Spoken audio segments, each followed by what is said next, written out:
Hi all, I am Sundar, Managing Director, Formula Spoken English and IELTS Training Center. In our previous videos, we learned how to use or how to talk to the strangers, how to communicate officially, how to speak in a professional manner, how to continue general topics. Many students are asking, many professionals also, especially students are asking, sir, can you tell me the self-introduction? So many people have a different formats. మనకు నెట్లో చాలా formats ఉన్నాయి, అలాగే చాలామందికి అపోహలు కూడా ఉన్నాయి. There are many some misconceptions how to introduce. So I'm going to give some of the main valid points when you give self-introduction. ఈ వీడియోలో సెల్ఫ్ ఇంట్రడక్షన్ని కాన్ఫిడెంట్గా ఎలా చెప్పాలో చూద్దాము. ఒకటి, అఫీషియల్ ఫార్మాట్లో చెప్పడానికి సెల్ఫ్ ఇంట్రడక్షన్ ఏంటంటే, ఫస్ట్ హెచ్ఆర్ ఇంటర్వ్యూ లేదా ఎవరైతే మిమ్మల్ని ఇంటర్వ్యూ చేస్తున్నాడో, who is going to conduct an interview, ఆయనకి నచ్చేటట్టుగా చెప్పాలి, మీకు వచ్చినట్టుగా కాదు. అసలు మీరు ఇంటర్వ్యూకి వెళ్ళారు, you one for an interview, before you go to interview already you cent your resume and they got the soft copy or hard copy, and when you went to interview also you carried your resume. ఆ resume వాళ్ళ దగ్గర ఉంది, అది చూసే మిమ్మల్ని పిలిచారు లోపలికి. మీ గురించి ఆల్రెడీ డీటెయిల్స్ రెజ్యూమేలో ఉండగా కూడా ఎందుకు మళ్ళీ మీ ఇంట్రడక్షన్ అడుగుతున్నాడు అతను?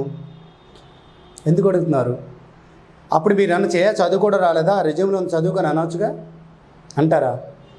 ఎందుకు ఇంట్రడక్షన్ అవుతారంటే, మీ గురించి మీకు తెలిసిన విషయాన్ని స్పష్టంగా చెప్పగలుగుతున్నారా, అది కూడా చెప్పుకోవటం రాకపోతే మీ కమ్యూనికేషన్ ఎలా ఉంది అనుకోవటం కోసం. సో ఇది చాలా ఇంపార్టెంట్. మరొక విషయం ఏంటంటే, సెల్ఫ్ ఇంట్రడక్షనే కదా, నాకు తెలుసులే ఏం చెప్పాలో, నా గురించి నాకు తెలియదా ఏంటి అనుకుంటారు. 80% people get confuse the first question it self. ఎందుకు కన్ఫ్యూజ్ అయిపోయి ఎందుకు తప్పు ఆన్సర్లు చెప్తారు అంటే, ఓవర్ కాన్ఫిడెన్స్. 2, ప్రిపేర్ అవ్వకపోవడం. 3, ఆడికెళ్ళి టెన్షన్ పెట్టుకోవడం. సో ఒక సీక్వెన్స్లో చూద్దాం. Start with official format. మళ్ళీ చెప్తున్నాను, మీకు ఏమి వచ్చు కాదు, వాళ్ళకి ఏమి నచ్చుతుందో అది చెప్పాలి. I'm glad to introduce myself, I'm happy to introduce myself, or it's my privilege to introduce myself. ఈ మూడిట్లో ఏదో ఒకటి వాడండి. బాగుంది కదా అని 3 వాడకండి. I'm glad to introduce myself, I'm happy to introduce myself, it's my privilege to introduce myself అంటే తేడాగా ఉంటుంది కొంచెం, అలా చెప్పకండి. రెండవది, I'm glad to introduce myself, I'm native of so and so place. చాలామంది cities మాత్రమే చెప్తారు, పల్లెటూరు పేర్లు చెప్పకండి. మీరు ఊరి పేరు చెప్పడం మాత్రాన ఎటువంటి అభ్యంతరము లేదు. మరొక విషయం ఏంటంటే, గ్రామాల నుంచి if you came from the background of village, that is nothing wrong. మీకు అన్ని విషయాలు తెలుసుంటాయి, ఇంకా వ్యవసాయం తెలుసుంటుంది, కష్టపడే మనస్తత్వం అనుకుంటారు, అది నెగిటివ్ ఏం కాదు. చాలామంది ఐఎమ్ ఫ్రమ్ గుంటూరు అంటాడు, ఐఎమ్ ఫ్రమ్ విజయవాడ అంటాడు. వాడు అక్కడి నుంచి అక్కడ 80 కిలోమీటర్ చిన్న పల్లెటూరులో ఉంటాడు, ఏ ఓబులేషన్ పల్లెలో ఎక్కడో ఉంటాడు వాడు. I came from a small village of so and so and it's in so and so mandal and it's in so and so district, లేదా so and so village from so and so town nearby చెప్పవచ్చు, తప్పేం. So I'm native of and my father is.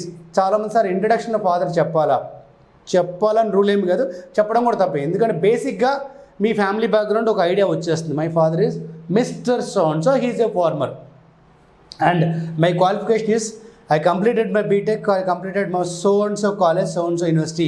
I studied my BTech in XYZ college which is affiliated to JNTU Kakinada, JNTU Hyderabad, JNTU Anantapur or so and so university. ఖచ్చితంగా ఆ college name plus ఎక్కడ ఉంది, ఏ లొకేషన్లో ఉంది, అంటే పలానా టౌనా సిటీయో ఏ యూనివర్సిటీకి appellate అయిందో చూసుకో. ఎందుకు చెప్పాలి అంటే, మీరు చదివిన కాలేజ్ని బట్టి మీ స్టాండర్డ్ కొంచెం అర్థం చేసుకోవడం చేస్తుంది. దెన్ ఎక్స్పీరియన్స్ పీపుల్ అయితే I have 2 years of experience అని చెబుతూ మీ కంపెనీ డీటెయిల్స్ అని, I worked in a company, లేదా now right now working for so and so formula training company. The company basically works on the development and potentiality of the human beings. They are into ఆ company details, వాడుకున్న products ఏంటి, services ఏంటి, present మీరు చేస్తున్న job responsibilities, ఇవి కూడా చెప్పాలి. లేదా 2 కంపెనీస్ మారుంటే ప్రీవియస్ కంపెనీలో చేస్తున్న జాబ్స్, అక్కడ రోల్స్ కూడా ఖచ్చితంగా చెప్పాలి. ఫ్రెషర్ అయితే గొడవ లేదు, డైరెక్ట్గా మై స్కిల్స్ ఆర్, ఇక్కడ స్కిల్స్ మీరు టెక్నికల్ జాబ్కి వెళ్తున్నట్లయితే టెక్నికల్ స్కిల్స్ చెప్పాలి. టీచింగ్కి వెళ్తున్నప్పుడు మీరు టెక్నికల్ స్కిల్స్ చెప్పకూడదు. మీరు వెళ్తున్న జాబ్ సంబంధించిన స్కిల్స్ ఉంటేనే చెప్పండి, లేకపోతే చెప్పకండి. So one guy has applied for a job of BPO, call centre job, customer కదా, my skills are Java, C.NET, ఇవన్నీ అవసరంలా. దాన్ని బట్టి ఏంటంటే నువ్వు ఎక్స్ట్రా స్కిల్స్ ఉన్నాయి, టెక్నికల్ స్కిల్స్ ఉన్నాయి కాబట్టి ఇవాళ కదా రేపైనా కంపెనీలో నుంచి మారిపోతావు, ఇక్కడ ఎక్కువ కాలం పని చేయవు అనే మెసేజ్ వెళ్తుంది కాబట్టి చెప్పకండి.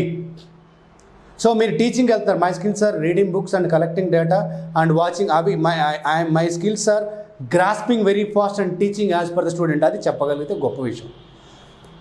మై స్ట్రెంత్ ఆర్, ప్రతి మనిషికి కొన్ని సెన్స్ ఉంటాయి, సెన్స్ ఏమీ లేకపోతే దాని చూడండి. 90% మన వాళ్ళు ఏం చేస్తారంటే copypaste.com పక్కన రివ్యూలో చూసి చెప్తారు, అవి చెప్పకండి. మీకు స్వతహాగా స్ట్రెంత్ ఉంటేనే చెప్పండి. ఎక్కువ శాతం మంది పెట్టేది ఏంటంటే my strength is positive attitude and hard working, ఇవి కామన్గా అందరూ పెట్టేవే. మీరు ఒకటి స్ట్రెంత్ అని చెప్తున్నారంటే అది నిజంగా స్ట్రెంత్ అంటే ఏంటి, ఎదుటి వాళ్ళలో లేనిది మీకు అది బలం. చాలామంది my strength is positive attitude, అప్పుడు HR ఏవాడు కాడంటే, imagine that you are coming to interview, suddenly you met with an accident, you lost your 2 legs. Do you think positive there? No sir, I don't think positive, I cried. మరి positive attitude strength ఎట్లా అవుతుంది? అన్నీ బాగున్నప్పుడు అందరూ పాజిటివ్గానే ఆలోచిస్తారు. ప్రపంచం మొత్తం నీకు వ్యతిరేకంగా ఉన్నా, నువ్వు అనుకున్న ఏ ఒక్క పని కలిసి రాకపోయినా, నువ్వు ఏది చేస్తున్నా రివర్స్ కొడుతున్నా, అప్పుడు కూడా నీ నమ్మకాన్ని కోల్పోకుండా అలాగే ఆలోచిస్తే అది పాజిటివ్ యాటిట్యూడ్ నీ స్ట్రెంత్ అవుతుంది. అంత గొప్పగా ఉండాలి. సార్ మీరు చెప్పిన లేకపోతే నాకు ఏ స్ట్రెంత్ లేదు సార్, అలాంటప్పుడు ఏదో ఒకటి డెవలప్ చేసుకోండి. My strength is talking to the people in a polite manner, అది ఎందుకు ఉపయోగపడుతుంది? ఎస్, కస్టమర్ కేర్లో కొంచెం. My strength is analytical ability, my strength is leadership qualities. How can you say that you have leadership qualities? ఖచ్చితంగా అడుగుతాడు. దానికి నమ్మించి answer మీరు చేయకపోయినా పర్లేదు, నమ్మించి ఆన్సర్ కూడా చెప్పడం రెడీగా ఉండండి. And my ambition is, sir my hobbies are, hobbies ఎందుకు అడుగుతారంటే what kind of person you are అని తెలుసుకోవడం కోసం. సో మనిషికి హాబీస్ అనేది ఆట విడిపిస్తుంది. హాబీ ఉన్నవాడు రెగ్యులర్ డేలోంచి బయటకు వచ్చి కొంత రిలాక్స్ అయ్యి రీఛార్జ్ అవుతాడు కాబట్టి అడుగుతారు. హాబీ ఒకటి ఉంటే my hobbies I read books, my reading books. My hobbies ఎప్పుడు సింపుల్ ప్రజెంట్లో చెప్పాలి. My hobby is I read books, my hobby is I paint well, my hobby is I right poems. అంతే, reading books writing notes అని అనకండి. Hobby అనేది regular activity కాబట్టి, హాబీస్లో కాబట్టి simple ప్రజెంట్లో అని చెప్పాలి. అండ్ మై అంబిషన్ ఈజ్, మీరు ఏదైతే ఇక్కడ అంబిషన్ చెప్తున్నారో ఆ అంబిషన్ మీరు రెజ్యూమేలో ఏదైతే పెట్టారో, కెరీర్ ఆబ్జెక్టివ్లో ఏం చెప్తారంటే I want to become a network element in the technical, ఇంత పెద్ద వర్డ్స్ చెప్తారు. అక్కడ సాఫ్ట్వేర్ అనే మీనింగ్తో చెప్తారు. ఇక్కడ అంబిషన్లోనే my ambition is I want to become film star అంటాడు, I want to become director అంటాడు, I want to become an entrepreneur అంటాడు. అది అలా ఉండకూడదు. మీరు స్టార్టింగ్లో ఏదైతే ఇచ్చారో, అంటే మీ రెజ్యూమేలో కెరీర్ ఆబ్జెక్టివ్ ఏదైతే పెట్టారో దానికి సంబంధించిన అంబిషన్ ఉండాలి. మీ కెరీర్ ఆబ్జెక్టివ్లో my career objective is a software engineer అని ఉంటే మీ అంబిషన్ కూడా I want to become a project lead in software industry. దానికి సంబంధించిన డైవర్టెడ్ ఉండకూడదు. సో సెల్ఫ్ ఇంట్రొడక్షన్ చెప్పడం చాలా ఒక ఆర్ట్. నా దృష్టిలో చెప్పాలంటే జనరల్గా మనం ప్రిపేర్ అయ్యేళ్ళం 10 సార్లు మార్క్స్ వేసుకోండి. మీరు చెప్తున్నప్పుడు అటు ఇటు చూడడం, కాళ్ళు పైకి పెట్టడం, ఇవన్నీ ఏంటంటే ఆలోచించి చెప్తున్నట్టుగా ఉండడం. మీ వాయిస్లో క్లారిటీ ఉండాలి, కాన్ఫిడెన్స్ ఉండాలి. అన్నిటికన్నా మీ బాడీ లాంగ్వేజ్, మీరు చెప్తున్న దానికన్నా మీ బాడీ ఎక్కువ చెప్తుంది కాబట్టి మీరు చెప్తున్నది నిజమే అనిపించేట్టుగా ఆ ప్రొఫెషనల్గా బాడీ లాంగ్వేజ్ అలా అని చెప్పి బిగుసుకుపోయి విగ్రహాలాగా భయపెట్టేటట్టు ఉండకండి, న్యాచురల్గానే ఉండండి. సో సెల్ఫ్ ఇంట్రడక్షన్ ప్రాక్టీస్ చేయండి, మంచిగా చెప్పండి. మరి ఇంటర్వ్యూస్కి వెళ్ళేటప్పుడు ఎలాంటి బాడీ లాంగ్వేజ్ కావాలో అది నెక్స్ట్ వీడియోలో చూద్దాం. Thank you.